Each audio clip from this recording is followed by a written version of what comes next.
चलिए सीधा रुख विपिन शर्मा जी का कर लेते हैं। विपिन जी, जिस तरीके से बात कर ली जाए, अफ्रीकन यूनियन G20 का स्थायी सदस्य बन गया है, इस पर मोहर लग गई है। सबसे पहले इस पर क्या कहेंगे?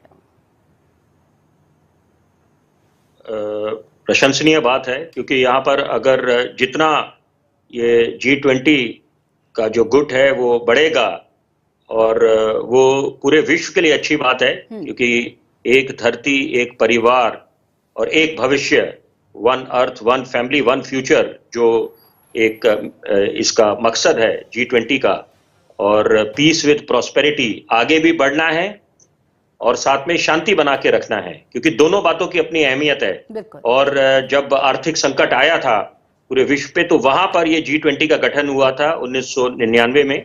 और अगर हम हिंदुस्तान के संदर्भ में बात करें, G20 का पहले भी आयोजन हुआ है, लेकिन जो भव्य आयोजन हिंदुस्तान में हो रहा है इस समय वर्तमान के दौर में, तो वो अपने आप में अभूतपूर्व है। और ये आने वाली वर्षों में इससे प्रेरणा मिलेगी। एक बहुत अद्भुत मिसाल कायम करी है हिंदुस्तान ने, और पूरा देश एकजुट है इस समय, और सपना सबका एक साझा है कि यहाँ पर हमने हिंदुस्तान को भी आगे ले जाना है, और सबके अपने अपने एजेंडे हैं।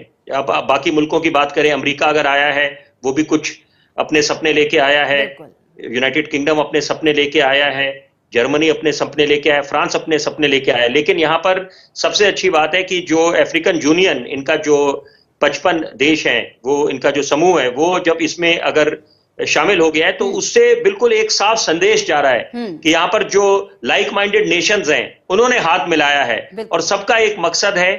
क्योंकि G20 का गठन इसीलिए हुआ कि आर्थिक अर्थव्यवस्था को भी मजबूत करना है, आपस के जो व्यापारिक नाते हैं उनको भी और बल देना है, और साथ में सबसे बड़ी बात है शांति का संदेश है। तो यहाँ पर अगर शांति, देखिए डिफेंस का अपना एक बजट होता है, वो अपनी जगह बात दुरुस्त है, क्योंकि वो आप हल्के में नहीं ले सकते कभी भी। लेकिन यहाँ पर अगर ये युद्ध की स्थिति जब बनती है, तो उससे कितना नुकसान होता है किसी को बताने की आवश्यकता नहीं है। यूक्रेन और रूस का जो युद्ध चल रहा है, जो रुकने का नाम नहीं ले रहा है, उससे कितनी क्षति पहुंची है, कितना जान मान का नुकसान हुआ है, ये दुनिया के सामने है। तो यहाँ पर अब यही बात है कि हिंदुस्तान जो नेतृत्व कर रहा है, मेजबानी कर रहा है G20 की, और बहुत अच्छा संदेश ये पूरे विश्व को जा रहा है कि यहाँ पर अब कम से कम कंसेंसस, मैं अंग्रेजी का एक शब्द का इस्तेमाल करूंगा, अब कंसेंसस जब बनेगा हिंदुस्तान को लेकर, तो वहां पर पूरा विश्व एकजुट होगा और हिंदुस्तान का समर्थन करेगा। और हमारी कूटनीति में बहुत बदलाव आया है, बहुत अच्छी बात है। ये नया भारत है, जो हमने नए भारत की नींव रखी है, बहुत अच्छी शुरुआत हुई है, और बहुत कुछ इसमें इससे निकलेगा। क्योंकि जब ये 2 दिन का शिखर संपन्न होगा, उसके बाद एक नई ऊर्जा आएगी, नई प्रेरणा मिलेगी देशवासियों को, और यहाँ पर एक अंतर्राष्ट्रीय पटल पे बहुत अच्छा संदेश जाएगा कि इसका क्या संदेश क्या है सही मायने में, कि global voice of the south. और सबसे बड़ी बात है कि जो डेवलपिंग नेशंस हैं, वो उनको और उनकी आवाज और मुकम्मल तरीके से आगे पहुंचेगी। तो यही हिंदुस्तान भी चाहता था, और बाकी मुल्क भी चाहते थे कि जो ग्लोबल साउथ है और जो डेवलपिंग नेशंस हैं, उनको और वो सशक्त हों और आगे बढ़ पाएं। तो यही अच्छी बातें हैं जो हमें समझनी है। और वुमेन लेड डेवलपमेंट, क्योंकि हम लोग महज बातें करते हैं कि महिलाओं को सशक्त करना है, तो जब अमेरिका के दौरे पे गए थे इस वर्ष प्रधानमंत्री नरेंद्र मोदी, उनको स्टैंडिंग ओवेशन मिला था।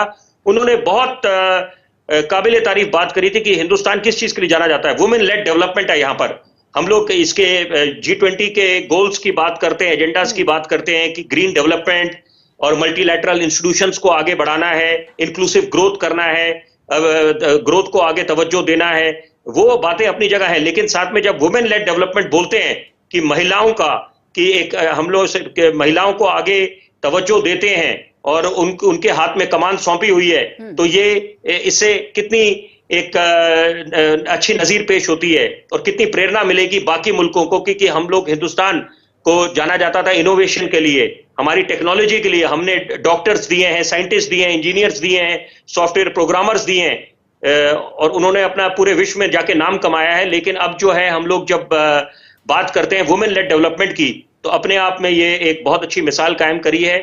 और मुझे लगता है कि G20 का एक बहुत अच्छा संदेश जा रहा है, और पूरे देशवासियों का ये प्रयास है जो रंग लाया है। और सबसे बड़ी बात है, भारत जो अब प्रतीक बना है वो विश्वास और उम्मीद और विश्वास ही भारत है। और सबसे बड़ी बात है जो प्रधानमंत्री ने भी बोला कि सबका साथ, सबका विकास, सबका प्रयास और बूंद बूंद सागर बनाता है। तो ये नए भारत को दर्शाता है। और ये जो महापर्व का आयोजन हुआ है नई दिल्ली में, तो यहाँ पर हम सबके कंधों पे भी दायित्व है कि हम लोग बहुत अच्छा संदेश दें पूरे विश्व में कि हम लोग मेजबानी के लिए भी जाने जाते हैं, अतिथि देवो भव, और सारा विश्व एक परिवार है।